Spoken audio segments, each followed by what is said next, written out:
construction industry is a dangerous place to work. If you look behind me, you can see many towers, elevated work platforms. People work on these things every day. Fortunately, we have what's called fall protection or safety harness to help prevent injuries, possibly even death. According to OSHA, nearly 40% of all fatalities in the construction industry are contributed to falls. Hitting a little closer to home, according to the Louisiana Department of Hospitals and Health, 26 people on average die every year in the state of Louisiana. 25% of those people are from falls. So how do we eliminate the risk? There is no eliminate the risk. But what we can do is utilize fall protection. So today I'd like to talk to you about, number one, inspecting your harness for defects. Number two, proper donning, which is putting it on. And number three, proper usage once you have it on. I'm going to go ahead and take the harness. The first thing you want to do is inspect the harness itself. The harness consists of straps and webbing. You want to inspect everything. The things you're looking for: tears, cuts, burns, scrapes, chemical exposures. All of these things can affect the integrity of the harness, making it void, making it more of a hazard than it is good. After you've run all of this through your hands and inspected it, you want to move on to the lanyards. The lanyards are the actual things that stop you from falling. They hook onto an anchor point and they protect you in a fall, and they stop you. You want to inspect the straps. Same thing as you did with the harness. Look for defects, tears, scrapes, cuts, burns. Make sure your hooks work, open up, function properly. Then you're ready to put on the harness. So, when you grab the harness,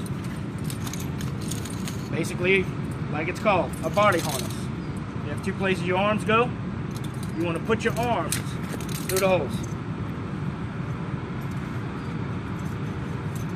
Like so. Good fit. Secondly, you want to connect the chest strap. Now it's called the chest strap because it goes over your chest. You want a nice, good, snug fit. You don't want it too low. You don't want it too high. If it's on your neck or it's on your stomach, it defeats the purpose. You may slip out of the harness if you have to. We're going to back up a second, and third, we're going to go ahead and put on the leg straps. Run these up. Catch them. Pull them till they're snug. Works just like a belt with belt loops.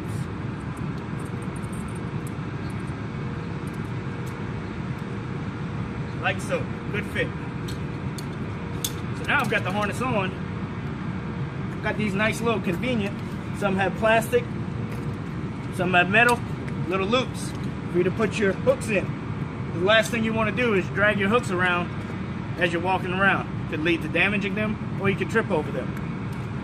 So we've inspected the harness. We've put the harness on. Now let's use the harness. So, two things about using a harness. Number one is going to be the anchor point. What's an anchor point? Not like a boat anchor, not like an anchor on Popeye's tattoo. An anchor point must be capable of sustaining 5,000 pounds. Picture a full-size truck hanging from whatever it is you tie off to. Number two is going to be the position. So once you found a good anchor point, you need to try the best you can to anchor directly above your head. Whatever it is you're going to be hooking onto, it needs to be above your head. Not over here, not over there. Give you an example. If this is what I'm hooking to, and I'm working over here, and I fall, what's going to happen? Boom, I'm going for a ride, a pendulum effect. I'm going to bump into something, I'm going to hurt myself even worse. So, let's recap. Proper use of a harness. Number one, we want to inspect it. Inspect it good for defects. Number two, we want to put it on properly. Make sure it has a good fit, make sure it's in the proper position.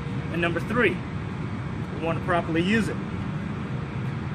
If you can do these three simple steps, you stand a much greater chance of not becoming a statistic. I'm Derek Rhodes, signing off. Thank you for your attention. Have a safe day.